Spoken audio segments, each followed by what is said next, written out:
Di awal film terlihat rombongan klan Lin sedang dalam perjalanan untuk mengantarkan batu permata. Namun di tengah jalan mereka diserang oleh sekelompok bandit yang ingin merampok mereka.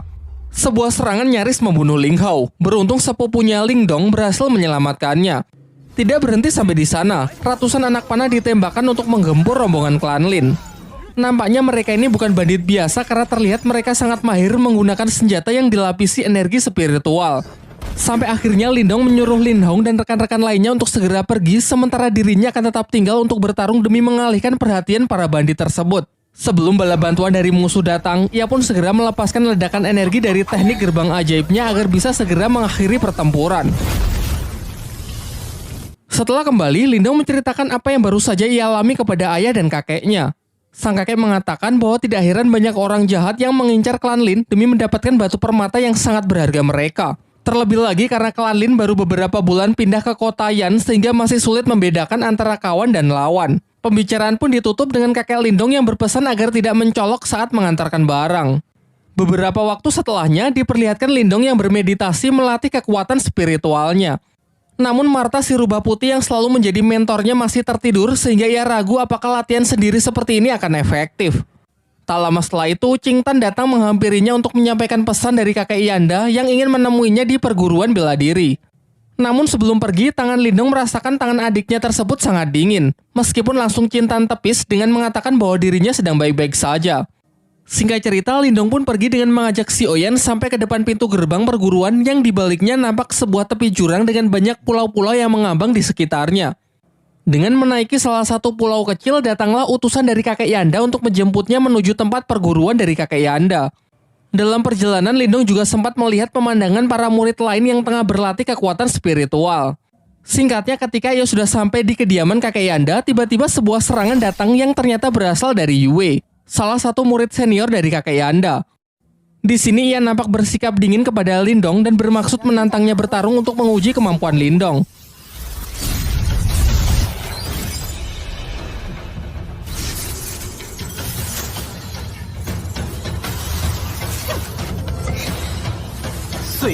Namun ketika pertarungan mereka sudah mulai serius, kakek Yanda datang untuk segera menghentikan mereka. Kakek Yanda lalu menjelaskan bahwa tak lama lagi akan diadakan pertandingan antar perguruan bela diri yang disebut pertarungan menara. Namun di dua pertandingan sebelumnya perguruan bela dirinya telah mengalami kekalahan, sehingga jika pertandingan kali ini ia kalah lagi, maka kepemimpinan dari perguruannya akan diambil alih oleh perguruan bela diri dari kota sebelah, yakni perguruan bela diri kota Tianhou. Jadi tujuannya memanggil Yue dan Lindong adalah untuk meminta bantuan agar mereka bersedia berpartisipasi mewakili perguruan bela diri kota Yan miliknya. Menurutnya dengan kekuatan spiritual Lindong yang telah mencapai tingkat lumayan tinggi, ia yakin kalau Lindong bisa memberikannya harapan. Lindong pun bersedia membantu mengingat jasa kakek Yanda yang beberapa waktu yang lalu telah menyelamatkan nyawa adiknya. Setelah pembicaraan mereka, kakek Yanda meminta Yue agar menemani Lindong berkeliling. Di sisi lain di kota Tianhou diperlihatkan seorang kakek bernama Han Yu memiliki beberapa murid dengan kekuatan spiritual tingkat tinggi. Ia lalu menyuruh salah satu muridnya yang bernama Cao Zu pergi ke perguruan bela diri kota Yan untuk mengukur sudah sejauh mana persiapan dan kemampuan para murid di sana. Sementara itu ketika Yue mengajak Lindong berkeliling di perguruan bela diri kota Yan, mereka melihat kerusuhan di tengah latihan para murid di sana. Ternyata ini adalah ulah Cao Zu, salah satu murid perguruan Tianhou yang memang sengaja datang untuk merusuh sekaligus mengukur kemampuan para murid di sana. Ia sangat sombong karena sejauh ini belum ada murid di tempat itu yang bisa menandinginya. Sampai kemudian Yue iseng mendorong Lindong masuk ke arena untuk melawan Cao Zu. Pada awalnya Lindong memilih pergi turun arena karena tak ingin meladeninya. Namun ia tak bisa menahan diri lagi karena Cao Zu lah yang lebih dulu menyerangnya menggunakan teknik pedang es hitam. Di atas arena mereka pun saling mengadu teknik mereka masing-masing. Nampak benturan antar senjata mental mereka lumayan menggentarkan arena.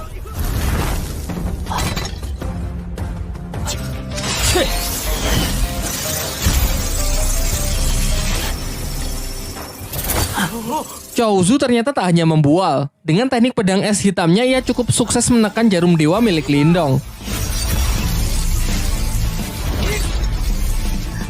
Namun di ujung pertarungan, Lindong mencoba teknik barunya dengan menahan serangan Cao Zu menggunakan segel batu rubah di tangannya. Nampaknya segel rubah itu tak hanya menahan. Tangan Lindong seakan menyerap energi spiritual dari lawannya tersebut.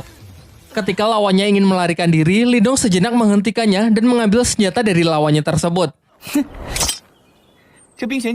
Diperlihatkan ekspresi puas dari Yue yang menyadari kalau kekuatan Lindong kini telah meningkat pesat. Di malam harinya, Lindong juga baru tahu kalau ternyata segel batu rubah di tangannya memiliki kemampuan untuk menyerap energi spiritual milik orang lain. Energi yang diserap kemudian dinetralkan dan diakumulasikan menjadi energinya sendiri sehingga kekuatan Lindong kini menjadi bertambah. Sementara itu, Chaozu yang telah kembali menceritakan mengenai kekalahannya dari Lindong kepada Han Yu.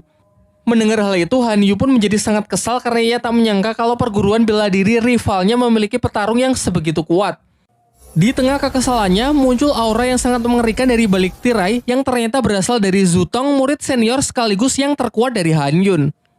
Singkat cerita, besoknya Yue dan Lindong berangkat menuju ke tempat diselenggarakannya turnamen pertarungan menara. Di perjalanan, Yue berpesan kepada Lindong untuk berhati-hati terhadap seorang murid dari perguruan Tianho yang bernama Zutong, murid terkuat dari Han Yun. Setibanya di sana, semua peserta lain ternyata sudah berkumpul. Sembari menunggu para guru tiba, Chaozu mengadu ke kakak seperguruannya yang bernama Liu Long perihal Lindong yang telah menghajar dan menyita pedang esnya. Pada awalnya, Liu Long basa-basi dengan menyapa Lindong dan meminta agar senjata adik seperguruannya tersebut dikembalikan. Namun Lindong malah berdalih karena menurutnya itu sepadan dengan kelakuan Chaozu yang telah membuat rusuh di tempatnya. Ketika suasana semakin tegang, Yue berusaha menengahi agar jangan membuat keributan sebelum pertandingan dimulai. Tak lama setelah itu, datanglah para guru yaitu Han Yun dan kakek Yanda menghampiri mereka. Kakek Yanda lalu menjelaskan bahwa aturan dari pertarungan menara cukup sederhana, yaitu siapa yang bisa naik ke tingkat tertinggi dan mampu bertahan dalam waktu yang lama maka ialah yang akan menjadi pemenangnya. Namun sebelum menyelesaikan kalimatnya, Han Yun menyela dan menyuruhnya agar segera membuka gerbang menara agar pertandingan bisa segera dimulai. Kakek Yanda lalu segera merapalkan mantranya dan secara ajaib muncullah sebuah menara 8 tingkat tepat di depan mereka. Dapat dirasakan gelombang energi spiritual yang sangat dahsyat menyertai kemunculan dari menara tersebut. Setelah pintu dibuka, pertarungan menara pun dimulai dengan sistem Battle Royale, di mana petarung yang bisa bertahan paling lama dan berhasil naik ke lantai tertinggi maka ialah pemenangnya. Ketika semua peserta telah bergegas masuk ke dalam menara, di luar Han Yun dan kakek Yanda memantau keadaan di dalam menara menggunakan semacam proyeksi spiritual. Sementara itu, Lindong yang telah masuk sangat terkejut karena sebagian energi mental di gerbang masuk ternyata bisa ia serap sehingga sekali lagi kekuatannya mengalami peningkatan. Tak ingin berlama-lama di lantai dasar, Lindong pun segera naik ke lantai yang lebih tinggi dengan melewati rintangan-rintangan kecil. Di sisi lain, ternyata Zutong memimpin dengan dirinya yang telah mencapai lantai ke-6 dengan sangat cepat, disusul oleh Yue sebagai runner-up yang berusaha mengejar ketertinggalannya. Satu tingkat di bawahnya ada Chaozu dan Liu Long yang terjebak di lantai 5 dan tak bisa naik lebih tinggi lagi karena tekanan energi mental yang semakin kuat. Namun alih-alih menghabiskan energinya untuk berusaha naik ke lantai 6, Liu Long mempunyai ide untuk tetap tinggal di lantai 5 dengan tujuan menghalangi peserta lain yang ingin naik ke lantai selanjutnya. Dan benar saja, Lindong yang baru saja sampai di lantai 5 langsung mereka halangi. Chaozu yang merasa dendam karena Lindong telah mempermalukannya sekarang mencoba untuk membalasnya. Bersama dengan Liu Long, mereka pun mengeroyok Lindong yang cuma sendirian. Akan tetapi Lindong nampak tak takut sedikit pun dan justru memanas-manasi mereka dengan memperlihatkan senjata Chaozu yang kemarin ia sita. Kini ia kendalikan sebagai senjata untuk melawan mereka. Diperlihatkan dari kedua sisi, Chaozu dan Liu Long mengepung Lindong dengan masing-masing teknik mental mereka. Pertarungan pun pecah. Meskipun nampak tak adil dengan pertarungan 2 lawan 1, nyatanya Lindong mampu mengimbangi mereka.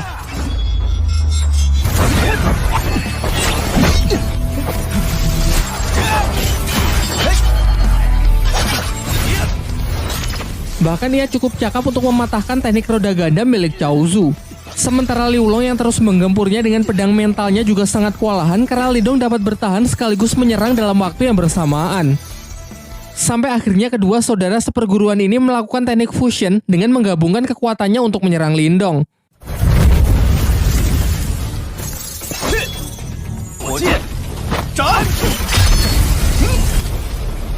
Nampak Lindong yang mulai keringat dingin karena sudah meremehkan mereka. Namun mengingat serangan itu didasari oleh energi mental, dengan segel batu rubahnya Lindong pun dapat menghisapnya sampai kering.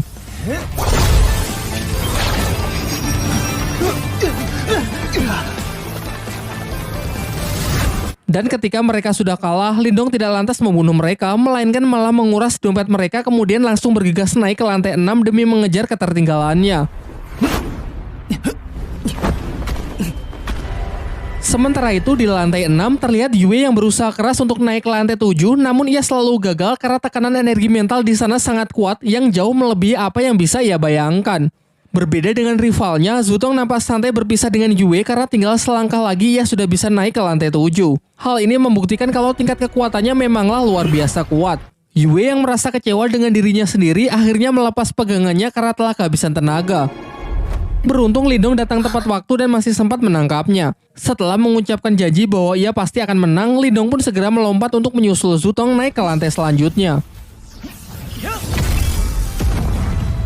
Di luar menara, Hanyu dan kakek Yanda hanya tahu kalau ada dua peserta yang berhasil naik ke lantai 7 tanpa tahu siapakah mereka. Pada awalnya Hanyu mengira kalau mereka pasti Zutong dan Yue, namun kakek Yanda yakin kalau itu bukan Yue melainkan Lindong. Sementara di dalam menara, Lindong telah berhasil naik ke lantai 7. Namun tidak hanya adanya tekanan mental yang jauh lebih kuat, karena di sana juga terdapat rintangan sambaran petir yang mencegah mereka naik ke lantai 8. Terlihat Zutong yang sudah berada lebih tinggi sangat terkesan dengan Lindong yang berhasil mencapai lantai ini. Mereka pun mulai berlomba-lomba untuk bisa naik ke lantai 8. Zutong mulai menyerang Lindong untuk memperlambatnya. Akan tetapi dengan cepat Lindong bisa melewati semua rintangan sekaligus melancarkan serangan balik.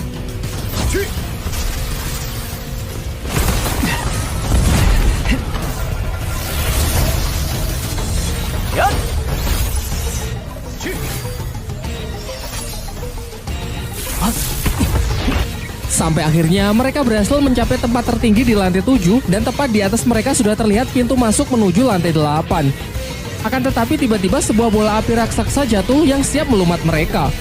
Menanggapi bahaya itu, Lindong dan Zutong pun senada mengeluarkan serangannya untuk menghancurkan bola api tersebut.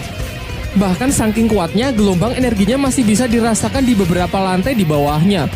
Sayangnya tak berhenti sampai di situ, keganasan dari lantai 7 pun kembali terlihat dengan munculnya pilar-pilar yang memancarkan kilatan petir siap menghancurkan apapun yang melewatinya. Zutong yang menyadari kalau sambaran petir itu dapat secara langsung merusak inti energi mentalnya, mencoba berhenti sejenak untuk memikirkan sebuah cara agar tak bertindak gegabah. Berbeda dengan Lindong yang secara membabi buta terus menerobos penghalang petir tersebut tanpa memperdulikan resikonya. Sampai tiba-tiba ke-10 pilar itu bersatu dan membentuk seekor wujud naga raksasa. Pertarungan pun berjalan sangat tidak seimbang karena amukan sang naga yang tak terhentikan.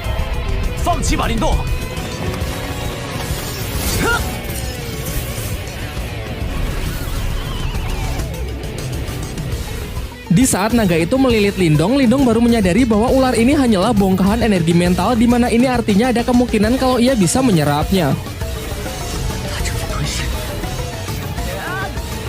Setelah menghisap habis naga tersebut tanpa membuang waktu, Lindong pun langsung melompat ke lantai 8 meninggalkan Zutong. Di luar menara terlihat ada seorang peserta yang telah berhasil naik ke lantai tertinggi. Namun mereka semua beranggapan kalau Zutonglah yang berhasil mencapainya.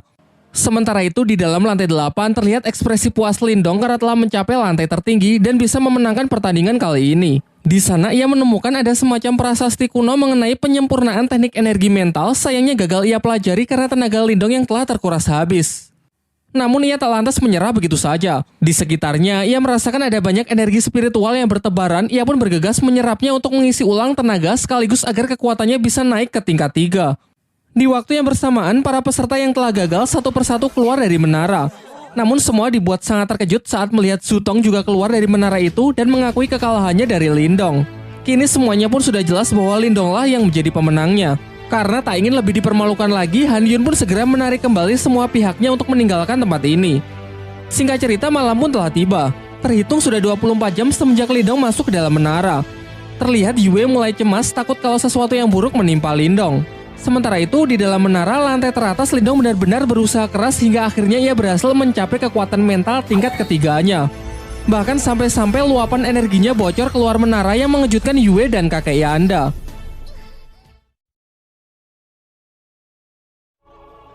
Terhitung sudah lebih dari 24 jam Lindong berada di dalam menara yang membuat Yue semakin cemas.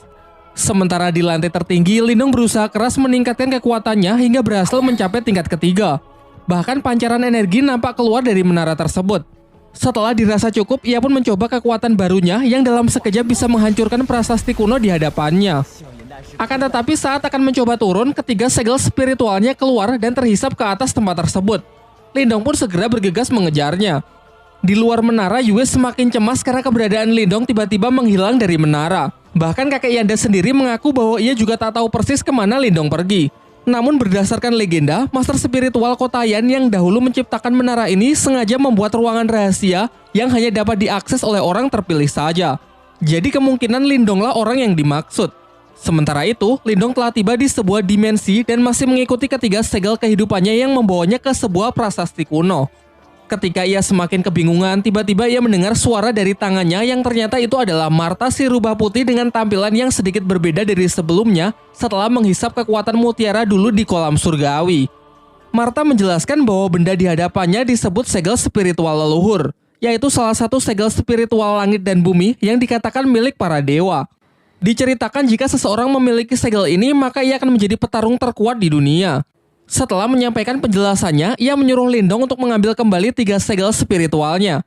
Namun segel itu seakan melakukan perlawanan dan malah tertarik ke dalam prasasti kuno tersebut. Sesaat setelahnya, tiba-tiba dimensi itu perlahan berubah menunjukkan proyeksi dataran benua yang memberitahukan lokasi dari segel spiritual leluhur lainnya. Martha lalu memperingatkan Lindong agar informasi mengenai lokasi segel-segel itu jangan sampai diketahui oleh orang lain jika Lindong tak ingin bernasib sama dengannya. Singkat cerita, Lindong pun keluar dari menara menghampiri Yue dan kakek Yanda yang telah menunggunya. Diperlihatkan sang kakek sangat senang dan bangga karena Lindong telah membantunya memenangkan pertandingan. Bahkan Yue yang biasanya bersikap dingin kali ini juga mengungkapkan rasa terima kasihnya kepada Lindong. Namun tiba-tiba, Qingtan adik Lindong datang dengan wajah yang ketakutan. Ia mengabarkan bahwa rumah mereka sedang diserang oleh sekelompok orang tak dikenal yang tak sanggup diatasi oleh ayah dan kakeknya. Setelah mendengar itu, Lindong pun bergegas kembali untuk membantu keluarganya.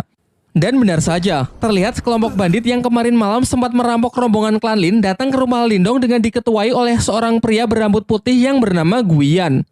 Kekuatan Guiyan yang telah mencapai tingkat lumayan tinggi dengan mudahnya menghajar ayah Lindong sampai babak belur. Karena tak ada pilihan lain, kakek Lindong pun sepakat untuk menyerahkan tambang permatanya dengan syarat Guiyan dan kelompoknya harus segera pergi dari Kotayan. Namun setelah surat kepemilikan tambang diserahkan, Guiyan yang kejam mengingkari janjinya dan hendak mengeksekusi ayah Lindong. Untung saja di detik-detik terakhir sebuah serangan melemparkan pedang Guiyan yang tentu saja dilakukan oleh Lindong yang datang tepat waktu sehingga sang ayah berhasil diselamatkan. Pada awalnya kakek Lindong mengajak Lindong bertarung bersama karena ia tahu level kekuatan dari Guiyan. Namun Lindong meyakinkannya kalau ia sendirian saja sudah cukup. Sekaligus ini akan menjadi kesempatan yang bagus untuk mencoba kekuatan barunya. Ia pun segera memulai serangan menggunakan ketiga diggernya yang ia kendalikan dengan teknik mental namun dapat ditangkis dan dihindari oleh Guiyan. Giliran Guiyan yang mencoba menyerang dengan pedangnya juga bisa ditahan oleh Lindong, memperlihatkan benturan hebat dari energi mental mereka. Ayah dan kakeknya yang menyaksikan pertarungan itu dibuat sangat terkejut dengan peningkatan kekuatan dari Lindong. Berbagai macam teknik pun ditunjukkan. Dengan kekuatannya, Guiyan melepaskan sejumlah energi membuat beberapa replika dari dirinya untuk melakukan serangan beruntun. Satu persatu teknik itu dapat dengan mudah Lindong patahkan. Hingga Guiyan sangat kesal mengeluarkan teknik badai sitokin, menyebarkan serangan secara random yang sebagian bahkan mengenai pihaknya sendiri. Sementara Lindong juga tak menahan diri lagi dengan melepaskan teknik laser cahaya, versi lain dari gerbang ajaib yang memiliki daya hancur jauh lebih kuat. Dan benar saja, tak hanya dapat memblokir serangan dari Guiyan, teknik ini juga mampu menghancur leburkan lawannya hingga tak bersisa. Menyaksikan bosnya terbunuh tepat di hadapannya, para bandit lain pun segera pergi karena tak ingin bernasib sama. Setelah pertarungan usai, sampailah kakek Yanda dan Yue serta Qingtan menyusul Lindong. Kakek Yanda menjelaskan bahwa kekuatan Lindong kini telah mengalami peningkatan yang sangat besar. Oleh karena itu, mulai sekarang tak ada lagi yang berani mengusik klan Lin. Pasca kejadian itu, Lindong dipercaya menjadi guru bela diri untuk melatih dan membimbing para anggota klan Lin lainnya. Bahkan sepupu yang dulu pernah merudungnya kini menunjukkan rasa respek dan hormatnya kepada Lindong. Di malam harinya ketika sedang berlatih, secara tak sengaja Lindong mendengar pembicaraan ayah dan kakeknya. Mereka tengah membahas mengenai klan utama yang akan segera datang berkunjung. Dari sini pun terungkap kalau klan Lin ternyata dibagi menjadi 2 kategori, yaitu klan utama dan klan cabang. Di mana dalam tradisinya, klan cabang harus tunduk dan siap melayani klan utama. Tak lama setelah itu, si Oyan datang memberi isyarat kepada Lindong untuk mengikutinya. Sampailah ia di dalam sebuah ruangan, terlihat Qingtan yang tak sadarkan diri dengan aura dingin yang menjalar ke seluruh tubuhnya.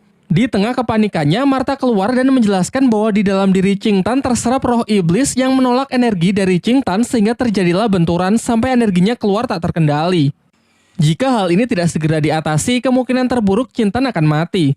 Martha kemudian menyarankan Lindong agar segera mencari obat langka yang disebut Yin Es untuk membantu adiknya tersebut mengendalikan auranya. Besoknya Lindong berinisiatif pergi menemui Swanshu mengingat terdapat banyak obat-obatan langka di tempat pelelangannya. Sesampainya di sana, Swanshu menyambut baik Lindong dan memberinya sebuah obat langka yang disebut buah iblis merah sebagai hadiah atas keberhasilan Lindong mencapai kekuatan spiritual tingkat ketiga yang dinilai begitu cepat. Tak lupa Lindong menanyakan mengenai pil Yin Es, namun sangat mengecewakan karena Swanshu mengaku bahwa ia tak mempunyai obat selangka itu. Swanshu kemudian merekomendasikan obat alternatif yang memiliki khasiat sama yang bernama air liur iblis naga Yin. Ia menambahkan bahwa obat itu bisa Lindong temukan di pegunungan Tanyan, sebuah tempat yang disebut makam kuno Ranah Nirwana. Dan baru-baru ini ia mendengar kabar bahwa 4 klan besar yang salah satunya adalah klan utama dari klan Lin juga mengirimkan orang-orangnya untuk memeriksa tempat tersebut. Setelah mengetahui hal itu, Lindong pun segera pergi dan bertekad untuk pergi ke sana. Sesampainya ia di rumah, ia mengecek kembali kondisi Ching Tan yang sudah sedikit membaik. Namun untuk bisa sepenuhnya menyembuhkan penyakit dari adiknya tersebut, ia tetap harus pergi ke makam kuno untuk menemukan obatnya. Martha pun sepakat untuk membantunya dengan syarat jika di sana terdapat sesuatu yang bisa memulihkan jiwa iblisnya, Lindong harus membantu mengambilnya. Di tengah pembicaraan mereka, di luar Lindong mendengar keributan. Ternyata kerusuhan ini datang dari seorang perwakilan klan utama dari klan Lin yang menantang para petarung di klan cabang tersebut, yang menurutnya hanya sekumpulan sampah tidak berguna. Menanggapi hal itu, Lindong pun segera naik ke arena untuk menghancurkan kesombongan dari pemuda yang diketahui bernama Lin Chen. Sementara itu, senior dari Lin Chen, seorang wanita bernama Lin Ker, tengah diajak berkeliling bersama kakek Lindong. Dalam pembicaraan mereka, kakek Lindong meminta agar Lin Ker mengikut sertakan Lindong untuk pergi ke makam kuno agar cucunya tersebut bisa lebih mengasah kemampuannya. Pada awalnya, Lin Ker ragu karena beranggapan kalau para petarung di klan cabang tak lebih kuat dari klan utama, sehingga dikhawatirkan hanya akan menghambat perjalanannya saja. Namun secara kebetulan ia melihat Lindong dan Lin Chen yang akan bertarung, sehingga hasil pertarungan mereka akan ia jadikan sebagai bahan pertimbangan. Kembali ke arena, dengan penuh percaya diri, Lin Chen pun menantang Lindong bermaksud menunjukkan kekuatan dari klan Lin yang sesungguhnya. Di awal pertarungan, Lindong berusaha menjaga jarak untuk menganalisis gaya bertarung serta level dari lawannya terlebih dahulu. Setelah mengetahui lawannya tipe petarung jarak dekat, ia menyerangnya menggunakan pedang yang ia kendalikan menggunakan kekuatan mental dan berhasil menjatuhkan Lin Chen keluar arena.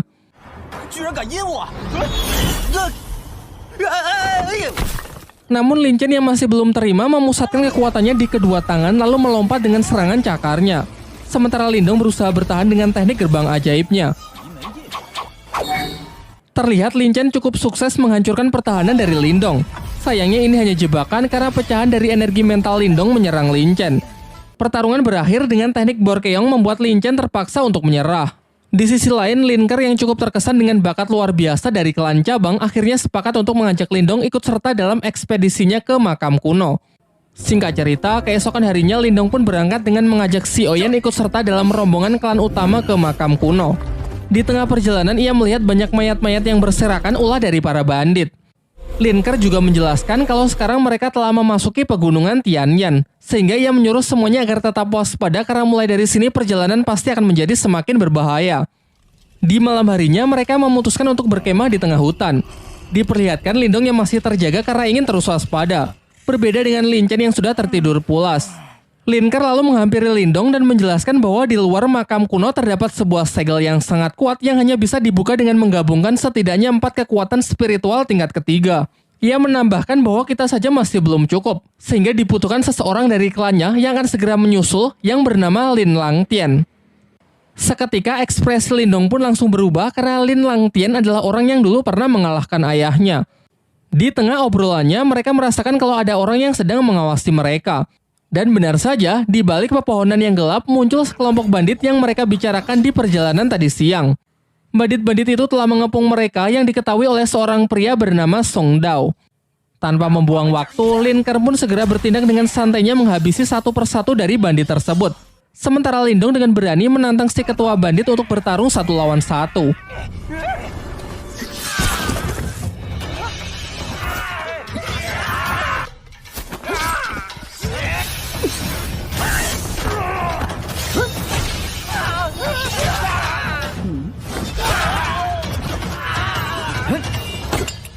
你的对手是我。 Song Dao pun melancarkan serangan dengan teknik yang ia sebut tinju harimau penghancur. Sedangkan Lindong segera merapalkan tekniknya, yaitu gerbang ajaib level keempat.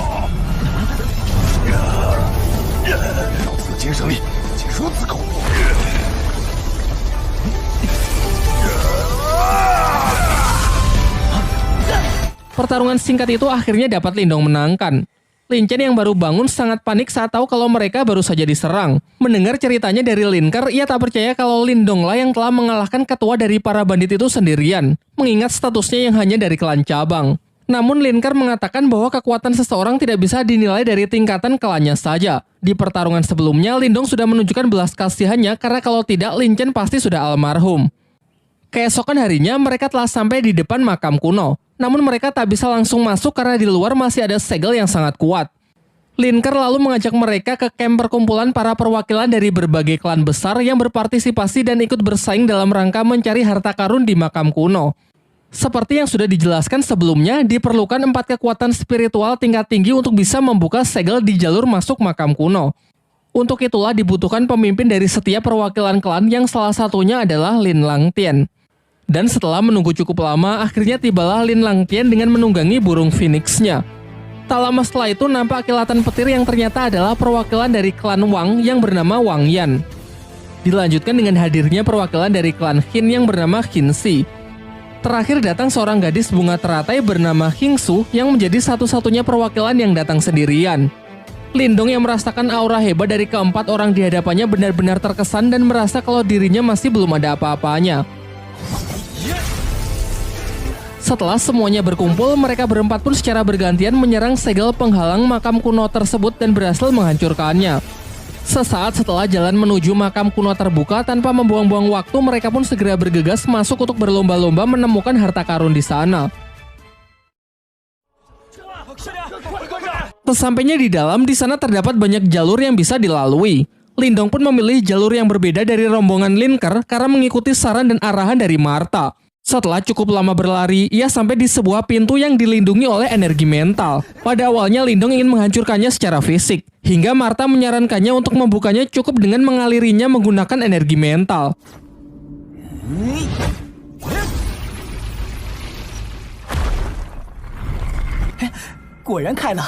Setelah pintu terbuka, Lindong sangat terkejut melihat di dalam sana terdapat sebuah kolam yang dipenuhi oleh pil spiritual yang bernilai sangat mahal. Tanpa membuang waktu, ia pun segera mengeluarkan kantong ajaibnya untuk mengambil semua pil tersebut karena jika nanti dijual, ia pasti bisa mendapatkan banyak cuan. Sementara itu, Martha juga berhasil menemukan ruangan yang dipenuhi oleh roh iblis yang telah tersegel dan ia pun segera melahapnya satu persatu guna dapat memulihkan kekuatannya. Si Oyan pun juga tak mau ketinggalan sehingga mereka pun terlihat saling berebutan. Di saat asik-asiknya panen mutiara roh iblis, tiba-tiba dari balik pintu terdengar suara beberapa orang dari klan Wang yang ingin menerobos masuk. Martha yang masih belum puas dan ingin memakan roh iblis lebih banyak lagi, menyuruh Lindong menahan pintu tersebut menggunakan energi mentalnya untuk beberapa saat. Sampai ketika ia sudah cukup kenyang, Martha membuka pintu di belakangnya dan mengajak Lindong untuk segera pergi. Di tempat lain, Lin Ker dan rombongannya berhasil masuk ke aula makam kuno di mana terdapat banyak senjata spiritual kuno yang tersegel di atas sana. Namun ia terlambat karena Wang Pan beserta rekan-rekannya sudah lebih dulu sampai dan kini sedang berusaha keras menghancurkan segel tersebut. Karena segala upayanya sia-sia, akhirnya mereka pun sepakat untuk bekerja sama demi menghancurkan segel itu dan membagi senjata kuno di dalamnya setelah segelnya berhasil dihancurkan. Tetapi di dalam hati mereka masing-masing tetap memiliki niat licik untuk memonopoli semua senjata tersebut karena kedua klan ini dari awal memang sudah tidak saling percaya. Tak lama setelah itu, Lindong juga datang menyusul dan segera membantu klannya. Diperdengarkan dari dalam dirinya, Martha menyarankan agar Lindong mengambil senjata tombak di sebelah kiri. Lindong pun menurutinya karena percaya Martha memiliki mata yang sangat tajam terkait kekuatan spiritual. Singkat cerita, segel itu pun hancur dan senjata-senjata kuno di dalamnya melesat tak beraturan. Semua orang pun berpencar untuk menangkap senjata yang diinginkan. Sementara Lindong mengikuti instruksi dari Martha untuk bergegas mengambil tombak yang ia pilih. Di saat ia tengah berusaha keras, Wang Pan mengganggunya karena ternyata ia juga menginginkan senjata kuno sama seperti Lindong, sehingga pertarungan pun tak terhindarkan.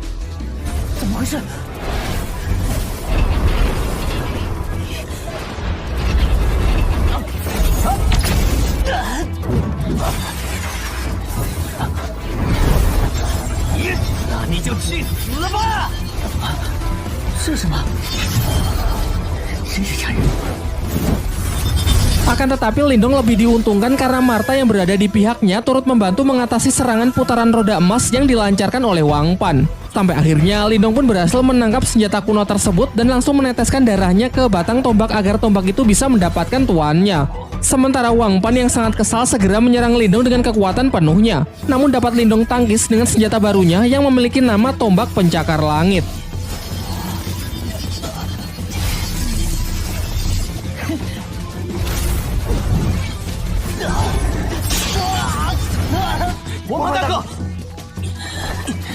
Setelah kerusuhan itu, sebenarnya Wang Pan ingin melanjutkan pertarungan mereka atas nama klan masing-masing. Namun ketika tahu Lin Ke juga berhasil mendapatkan salah satu senjata kuno legendaris sehingga kecil kemungkinan pihaknya bisa menang, akhirnya ia pun bersedia pergi dan menarik seluruh rekannya untuk mundur. Kemudian Lin Ke mengajak Lindong bergabung dengan rombongannya untuk menemukan harta karun paling berharga di makam kuno. Tetapi Lindong menolaknya dengan alasan ingin berkeliling sendirian saja. Singkatnya, setelah cukup lama berjalan, Lindong malah tersesat di dalam sebuah labirin. Ketika mereka sedang berusaha keras mencari jalan keluar, tiba-tiba saja dinding labirin itu bergerak saling merapat sehingga Lindong pun harus bergegas lari agar tidak terhimpit. Ketika sedang menghadapi jalan buntu, Martha yang curiga kalau ini cuma ilusi menyarankan agar Lindong tetap berlari lurus. Dan benar saja, setelah melewati dinding di depannya, ia tiba di sebuah tempat rahasia di dalam makam kuno tersebut.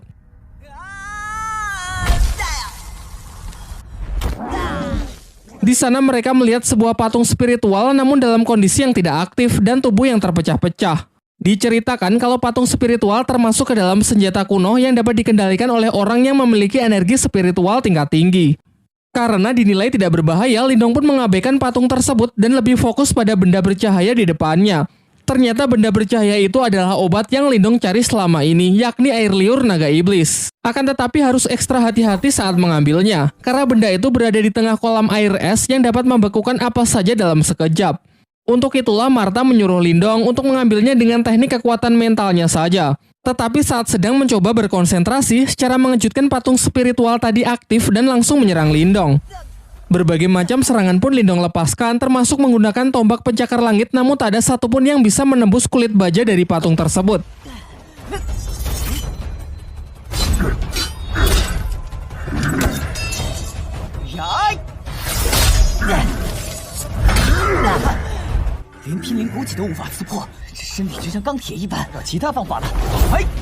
Sampai Lindong baru menyadari bahwa inti energi dari patung spiritual tersebut tepat berada di belakang kepalanya. Sehingga untuk mengalahkannya cukup menekan titik tersebut. Mulailah ia menyusun strategi dengan menyerangnya menggunakan laser cahaya dari depan sebagai pengalih perhatian dan menunggu kesempatan yang tepat untuk menyerang titik lemah patung spiritual tersebut.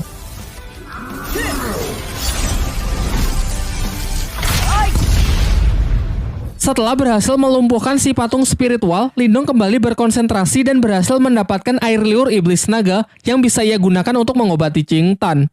Saat akan pergi karena sudah berhasil mendapatkan apa yang ia cari, tiba-tiba patung spiritual yang jauh lebih kuat jatuh tepat di belakangnya. Namun Martha sudah memastikan kalau patung yang satu ini benar-benar dalam kondisi yang sedang tidak aktif karena energi di dalamnya sudah habis. Ia kemudian menyuruh Lindong untuk mengalirinya dengan energi spiritual miliknya agar patung ini bisa menjadi miliknya dan nanti dapat ia manfaatkan dalam berlatih. Merasa misinya telah terselesaikan, Lindong pun ingin segera pergi keluar dari makam kuno namun malah tersesat di hamparan lava panas akibat mengikuti arahan dari Martha yang sok-sokan tahu jalan. Karena sudah terlanjur sampai sejauh ini, mereka pun berniat pergi ke seberang lautan lava untuk melihat kuil dari si pemilik makam kuno. Ia kemudian menyuruh si Oyen untuk menunggunya di daratan karena menyeberangi tempat ini menurutnya akan sangat berbahaya. Dan benar saja, di saat sedang menyusuri lautan lava, dari dalam lava muncul sesosok ular api raksasa yang langsung menyerang mereka.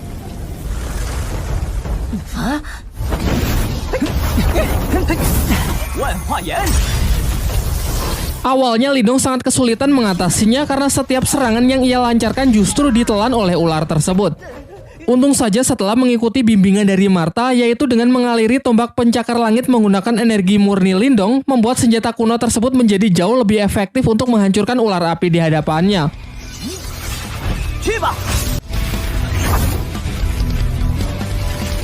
Sayangnya setelah satu ular dapat ia hancurkan, muncul lagi ular lain yang seakan tak pernah ada habisnya.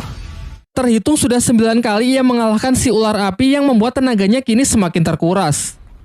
Sampai akhirnya di ular api yang ke-10, Lindong mulai berpikir bahwa kemungkinan lautan lava ini hanyalah sebuah ilusi sama seperti labirin sebelumnya.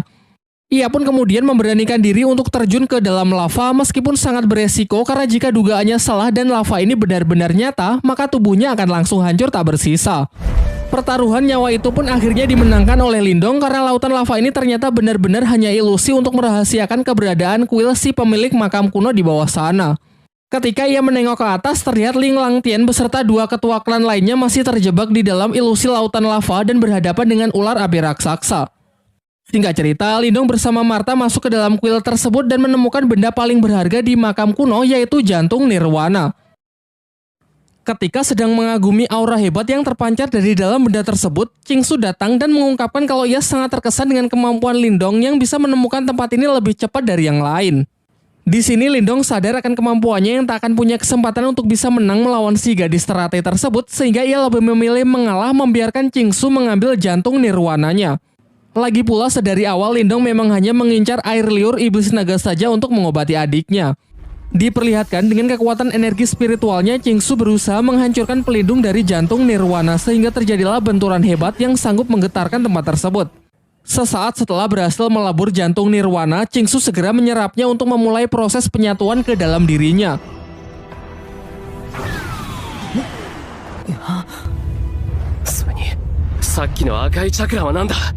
Sementara itu, Lindong yang masih melihat-lihat seisi ruangan secara tak sengaja menemukan peti mati dari si pemilik makam kuno dan ia pun menyampaikan rasa terima kasihnya di hadapan peti mati tersebut. Namun beberapa saat setelahnya ia baru sadar kalau di atasnya ada patung seorang wanita. Sedangkan di bawahnya terdapat sebuah catatan yang mengatakan barang siapa yang selalu terobsesi dengan kekuatan nirwana tanpa memahami arti dari cinta, maka niscaya api neraka akan membakar seluruh tubuhnya. Dan benar saja, di tengah proses penyerapannya, tiba-tiba tubuh Qingsu terbakar yang menandakan kalau catatan dalam peti mati tersebut adalah sebuah peringatan. Terlihat Qingsu yang berusaha menekan energi panas tersebut namun sia-sia karena ia tak cukup kuat dan secara perlahan dirinya justru ditelan oleh kekuatan dari jantung nirwana tersebut. Kekuatannya pun mulai lepas kendali dengan menyerang peti mati di kuil tersebut. Ia kemudian menuduh Lindong sudah tahu resikonya sejak awal dan menjebaknya dengan sengaja membiarkan dirinya mengambil jantung nirwana. Lindong pun berusaha menjelaskan kalau dirinya juga baru tahu setelah membaca catatan di dalam peti mati si pemilik makam kuno. Dengan sisa kesadarannya, Qingsu meminta Lindong untuk meminjamkan inti energi spiritual miliknya guna menyeimbangkan luapan energi yang tak terkendali tersebut. Ia berjanji kalau nanti akan ia ganti berkali-kali lipat. Namun Martha melarang Lindong dengan mengatakan jika Lindong menyerahkan inti energi spiritual miliknya, maka kekuatan dari latihannya selama ini akan musnah begitu saja dan mustahil bisa dipulihkan lagi.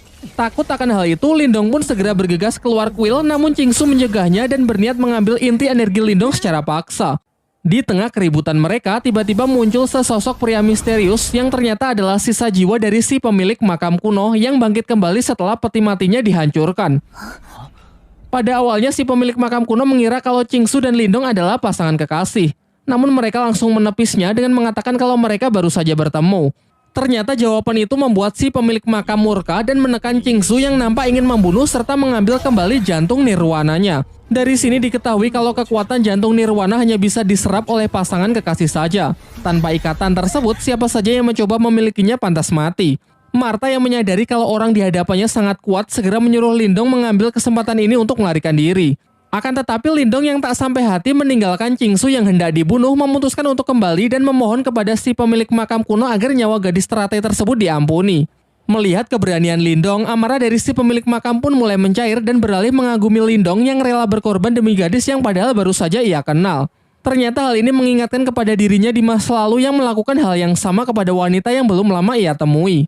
Singkat cerita, ia pun memutuskan untuk mengampuni Qingsu dan memberikan jantung nirwana kepada mereka berdua dengan mengikat mereka ke dalam ruang energi untuk memulai proses penyerapan. Di waktu yang bersamaan, Ling Langtian dan yang lainnya sangat terkejut karena lautan lava di hadapannya tiba-tiba berubah menjadi air biasa. Sehingga kini tak ada halangan lagi untuk mereka bisa menemukan dan memasuki kuil kuno dari makam tersebut. Kembali ke tempat Lindong, si pemilik makam yang melihat senjata Lindong sangat terkesan karena tombak pencakar langit yang dulu merupakan miliknya kini berhasil diwarisi oleh Lindong. Sementara itu diperlihatkan jiwa Qingsu dan Lindong berada di sebuah dimensi yang dipenuhi bunga diiringi musik romansa persis seperti di film-film India. Sampai ketika proses itu telah selesai, nampak mereka yang tak sadarkan diri di tengah sebuah padang bunga berpegangan tangan dengan senyum yang terukir di wajah mereka masing-masing.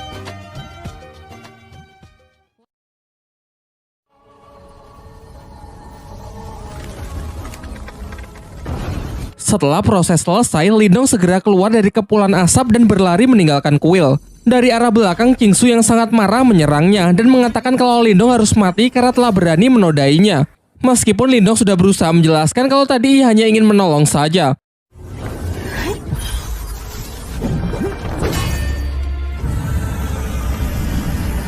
Ketika Qingsu sudah berhasil mencekik Lindong dan nyaris membunuhnya, ia teringat perasaan hangat saat bersama Lindong yang membuat hatinya perlahan mulai luluh.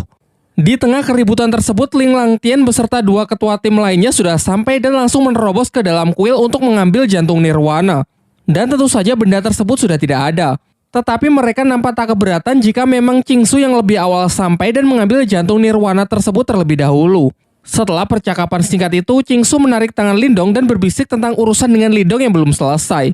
Di waktu yang bersamaan, Lin Ke dan para anggota klan lainnya datang ke kuil makam kuno. Diperlihatkan, Wang Pan mengadukan kepada seniornya yang bernama Wang Yan kalau Lindonglah yang telah berebut senjata spiritual miliknya, yakni tombak pencakar langit. Qingsu yang tak ingin ikut campur dalam pertikaian itu sehingga memutuskan untuk keluar terlebih dahulu dan menunda urusannya dengan Lindong. Sementara Lindong menanggapi tuduhan tersebut, tegas mengatakan kalau sejak awal seluruh benda di makam kuno bukan milik siapapun, sehingga karena ialah yang mengambilnya terlebih dahulu, maka benda tersebut otomatis menjadi miliknya. Akan tetapi Wang Yan yang sama sekali tidak peduli dengan argumen Lindong, ia tetap ingin Lindong menyerahkan senjata tersebut kepada juniornya sebelum Lindong menyesal. Di sisinya, Ling Ke mencoba membela Lindong dan bersedia bersaksi bahwa Lindong memang tidak bersalah. Namun ucapannya tersebut justru dihentikan oleh Lin Langtian. Terlebih lagi saat tahu kalau Lindong hanyalah anggota dari klan cabang, ia malah ikut mengintimidasinya karena merasa kalau Lindong hanya mempermalukan nama baik dari klannya saja. Lin Langtian kemudian memerintahkan Lindong agar meminta maaf kepada klan Wang dan menyerahkan tombak pencakar langit tersebut kepada Wang Pan. Bukannya menurut, Lindong pun malah dibuat semakin emosi mengingat ia sebenarnya juga menyimpan dendam kepada Lin Langtian yang dulu pernah mengalahkan ayahnya. Namun sayangnya sampai detik ini perbedaan kekuatan mereka masih terlalu jauh. Terlihat hanya dengan hentakan kaki ia bisa mengintimidasi seluruh ruangan. Dilanjutkan dengan serangan bola api tingkat tinggi yang benar-benar mampu menekan Lindong. Walaupun ia sudah bertahan menggunakan senjata spiritualnya. Diperdengarkan dari dalam dirinya, Martha mengatakan jika Lindong mengerahkan seluruh kekuatannya sekarang, maka persentase ia menang hanyalah 20%. Kecilnya kemungkinan tersebut membuat Lindong sadar betapa besarnya perbedaan kekuatan di antara mereka sampai saat ini. Sementara itu dengan sombongnya, Li Langtian mengatakan bahwa ia akan memberikan Lindong satu kesempatan lagi, yaitu jika Lindong bisa lolos dari tekanan kekuatan spiritual yang ia buat dan berhasil keluar dari kuil, maka masalah ini akan dinyatakan selesai. Masih mencoba membantu Lindong, namun kali ini Ling Ke menyarankan agar Lindong menyerah saja karena tak mungkin ia bisa menahan tekanan spiritual dari Ling Langtian. Namun Lindong mengabaikan peringatan Ling Ke dan masih percaya diri untuk menerima tantangan tersebut.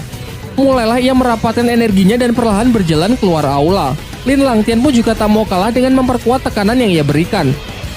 Nampaknya tekanan kekuatan mental ini memang jauh lebih kuat dari apa yang pernah ia rasakan saat berada di dalam pertarungan menara.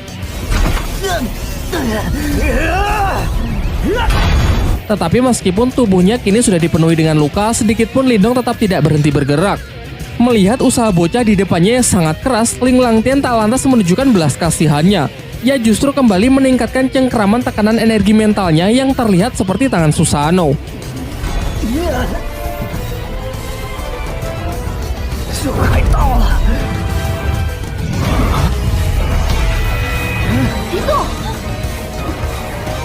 Ketika Lindong sudah benar-benar kehabisan tenaga dan nyaris hilang kesadaran, ia teringat mengenai adik dan keluarganya yang seketika membangkitkan semangat dan energinya sehingga ia berhasil menang dengan menginjakan kakinya tepat di luar kuil.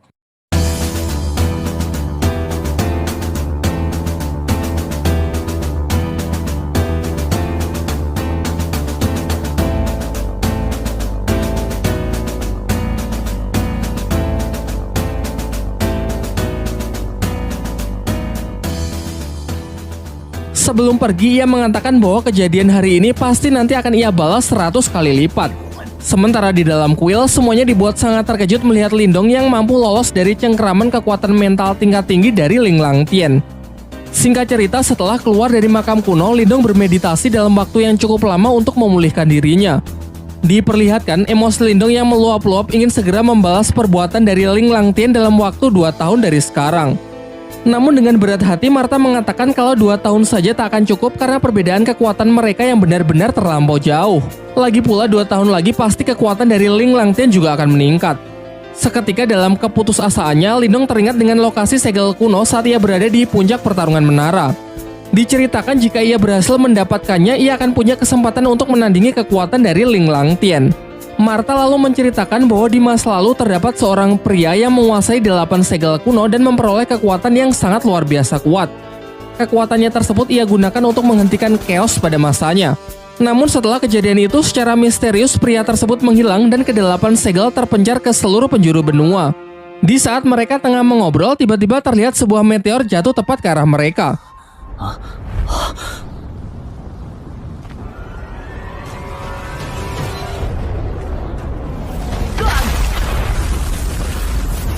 Dan ternyata bukannya meteor, melainkan tombak naga emas milik Wang Yan, ketua klan Wang yang tadi sempat bersinggung tegang dengan Lindong. Di sini Wang Yan menyatakan ingin balas dendam dengan membunuh Lindong karena ia masih tak terima kalau orang yang telah mempermalukan dirinya di hadapan semua orang bebas begitu saja. Sementara itu, Lindong yang berpikir kalau Wang Yan ini tak lebih kuat dari Ling Langtian sehingga ia berniat untuk meladeninya. Namun sebelum pertarungan dimulai, Lindong memberikan obat Qingtan kepada Xiaoyan lalu menyuruhnya untuk segera pergi terlebih dahulu. Pertarungan pun dibuka dengan tinju kekuatan mental dari Wang Yan dan berhasil ditangkis cukup mudah oleh Lindong. Giliran Lindong yang melancarkan serangannya, yakni laser cahaya. Namun serangannya tersebut tak mampu membuat Wang Yan bergerak satu jari pun. Dilanjutkan oleh Wang Yan dengan serangan balasan super kuat yang ia sebut telapak tangan iblis. Lindong pun bergerak cepat dengan mencoba menahannya menggunakan tombak pencakar langit. Dari sini ia baru sadar bahwa pemilik makam kuno telah menanamkan beberapa teknik rahasia sehingga kini tombaknya menjadi jauh lebih kuat. Akibatnya serangan Wang Yan pun dapat ia pukul mundur, dilanjutkan dengan hantaman keras dari teknik mental transformasi berwujud seekor ikan biru.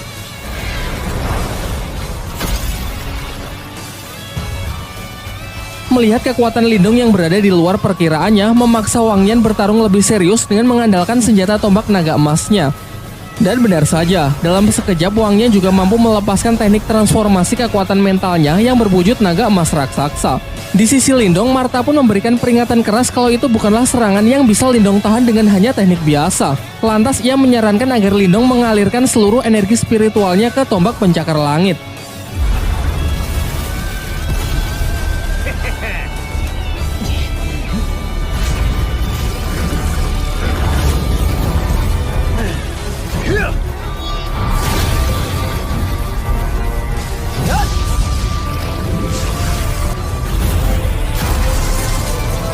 Bentrokan kekuatan dahsyat tersebut melemparkan Lindong menghantam keras batu jauh di belakangnya. Sama halnya dengan Wang Yan yang juga jatuh syok menyaksikan bocah di hadapannya mampu mengimbangi serangan pamungkasnya.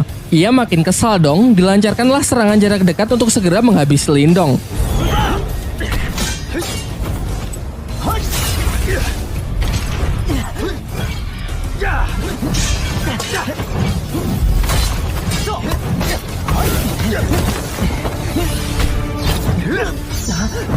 Ketika Wang Yan nyaris menusukkan tombaknya, terdengar benturan keras yang ternyata berhasil ditahan dengan boneka spiritual yang Lindong dapat dari makam kuno sebelumnya.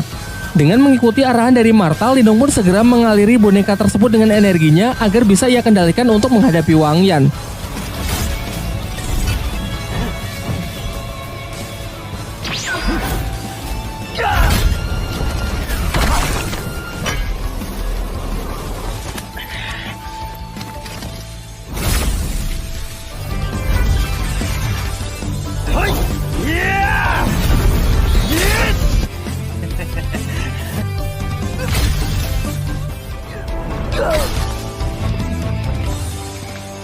Di saat pertarungan telah berakhir, Lindong berniat langsung membunuh Wang Yan, namun sebuah penghalang ungu misterius mencegahnya.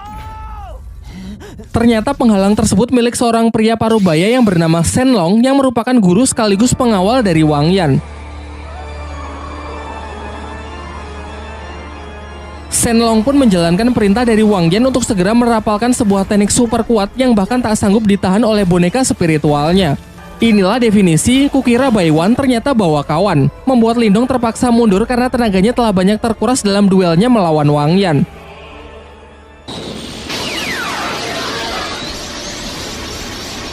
Ia pun semakin panik karena jurus dari Shenlong ternyata dengan cepat terus mengejarnya. Martha pun juga berusaha bertindak dengan menyuruh Lindong mengaliri segel rubah di tangannya agar ia bisa membantu melenyapkan serangan yang mengejarnya tersebut.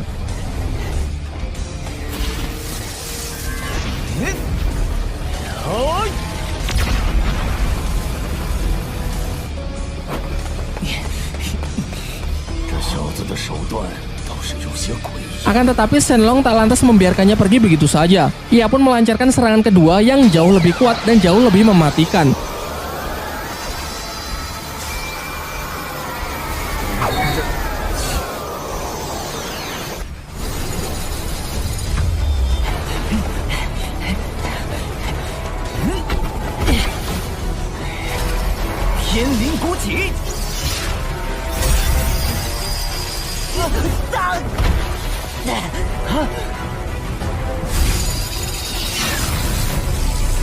Di detik-detik sebelum serangan itu melenyapkan Lindong, Qingsu si gadis teratai datang dan berhasil menyelamatkan Lindong.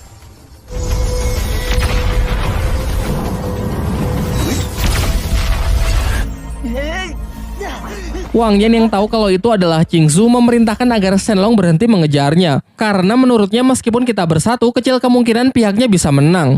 Singkat cerita, dibawalah Lindong ke sebuah tebing di mana terdapat sebuah pohon sakura besar yang sedang berguguran. Qingsu kemudian menyuruh Lindong agar melupakan semua kejadian di makam kuno dan melarangnya untuk menceritakannya kepada orang lain. Lindong yang merasa sangat kesal berkata apakah ini karena dirinya yang masih belum cukup kuat untuk bisa disandingkan dengan dirinya. Dan pahitnya Qingsu mengiyakan hal tersebut, karena memang level mereka yang terpaut terlalu jauh. Terlebih lagi karena klannya dengan klan Lin juga tak memiliki hubungan yang cukup baik. Namun dari semua kenyataan pahit itu, Qingsu memberinya harapan dengan mengatakan akan menunggu Lindong menjadi lebih kuat. Setidaknya sampai Lindong bisa memenuhi kualifikasi untuk mengikuti sebuah pertandingan yang disebut Konferensi 100 Dinasti.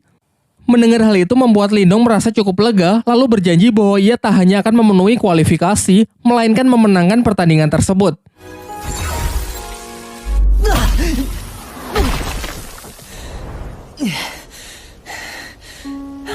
Setelah memberikan salam perpisahan, Qingsu pun bergegas pergi. Setibanya di rumah, Lindong segera menyuruh Qingtan bermeditasi untuk memulai proses penyembuhan menggunakan air liur naga yang ia dapat dari makam kuno. Namun sebelum itu, Martha sempat memperingatkan bahwa roh iblis di dalam diri adiknya tersebut sangatlah kuat, dan jika proses ini gagal, maka kemungkinan terburuk Qingtan bisa mati. Akhirnya proses pun dimulai setelah Lindong berjanji bahwa ia akan menemani dan mengawal adiknya sampai proses tersebut selesai. Ketika benda itu berhasil Qingtan serap, sontak tubuhnya pun diselimuti aura gelap, diikuti oleh ledakan energi yang dalam sekejap membekukan lingkungan sekitar. Seusai seluruh energi dan jiwa iblis yang selama ini bersemayam di tubuh Qingtan keluar, Lindong bergerak cepat untuk membawa adiknya yang pingsan ke tempat yang aman. Baru setelah itu, Lindong pun bertekad kuat melindungi adiknya dan melenyapkan roh iblis tersebut dengan mengandalkan tombak penyakar langit miliknya. Martha berpesan agar sangat berhati-hati karena satu serangan saja bisa langsung membekukan seluruh tubuh Lindong. Oleh karena itu, ia akan tetap berusaha menjaga jarak dengan hanya melancarkan serangan dari jarak jauh. Namun serangan teknik mental Lindong yang berbentuk ular piton raksasa seketika langsung menjadi es dan hancur begitu saja. Bahkan serangan makhluk itu juga sama sekali tidak bisa ia tangkis sehingga Lindong hanya bisa lari dan menghindar saja. Sampai ketika sudah terdesak, ia baru sadar bahwa teknik laser cahaya miliknya adalah tipe api, sehingga bisa dikatakan tekniknya tersebut akan sangat efektif untuk digunakan melawan iblis es tersebut. Ia pun memodifikasi tekniknya menjadi tinju api, dan benar saja serangan tersebut memang benar-benar bisa mengcounter serangan es dari sang roh iblis. Di akhir pertarungan, Lindong yang telah berhasil menyegel roh iblis itu menggunakan belenggu api, menyuruh Qingtan untuk segera menyerap energi spiritualnya kembali dan memfilter menggunakan obat yang telah ia makan agar kekuatan spiritualnya bisa ia kendalikan. Singkat cerita, proses berjalan lancar dan kini Qingtan telah bisa mengendalikan kekuatannya yang dikatakan sudah hampir setara dengan Lindong. Qingtanmu sangat senang karena sekarang tak lagi hanya menjadi beban, ingin ikut serta pergi berkelana bersama Lindong. Namun Lindong mengatakan bahwa ia akan lebih tenang jika Qingtan tetap tinggal untuk menjaga klannya selagi ia tak berada di rumah. Keesokan harinya bersama Martha dan Xiaoyan, Lindong pun berangkat untuk mencari segel spiritual leluhur demi lebih mengupgrade kekuatannya. Dan tamat.